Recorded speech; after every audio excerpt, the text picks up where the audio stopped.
Dhaabbanni investimentii Guruupii Adaamaa barattoota harka qalleeyyii kutaa magaalaa Abbaa Gadaa jiraataniif deeggarsa meeshaalee barnootaa taasise.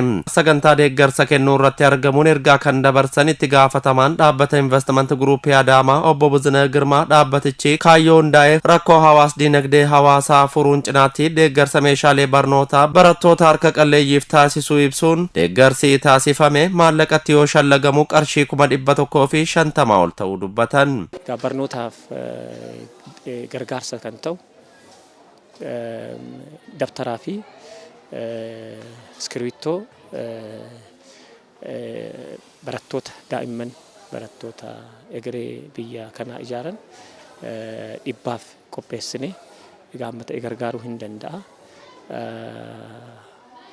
Hamilee irratti ta'uu danda'a. Dhaabbanni kun immoo wajjin jiraachuu agarsiisuu danda'a. Maallaqattoo shallagamu qarshii 150tti shallagamu neefii jirra. Miseensa caffee bakka buutuu uummata magaalaa Adaamaa fi itti gaafatamtuu waajjira kominikeeshinii bulchiinsa magaalaa Adaamaa aadde Aminaan Kuush bakkatti argamuun yaadanuuf qoodaniin dhaabbata investimentii Guruupii Adaamaa tumsa meeshaalee barnootaa taasiseef galata qaban ibsuun dhaabbatichi dameelee qonnaa, ijaarsaa, tajaajilaa fi teeknooloojiin hojii boonsaa hojjechaa jiraachuu kaasan. Adaamaa investimentii Guruupiin Adaamaa harqalleeyyii 100 ol guyyaadha.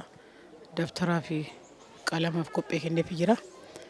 Ergaan inni qabu hojii tajaajilamummaa keessatti aadaa wal gargaarsaa, duudhaa fi safuu Oromummaa ganama kan qabne bira dhaabachuu wal deeggaruu keessattuu barataan tokkos cabiinsa barnootaa keessatti hanqina meeshaa barnootaatiif mana barumsaa irraa hafuun qabsaniif ergaa guddaa qaba jechuudha. Dhaabbanni kun hojii boonsaa hojjechaa jira.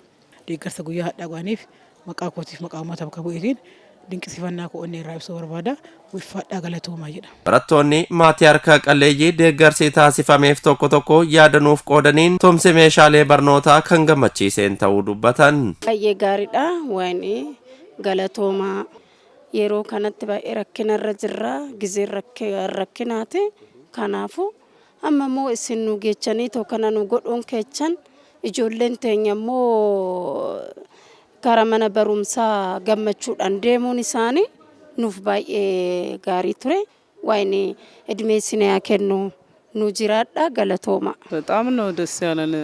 በየአመቱ ነው እንታደርግልን ይሄን ነገር በየአመቱ እየተቀበልን ያው ተማሪዎቹን እያስተማርን ነው።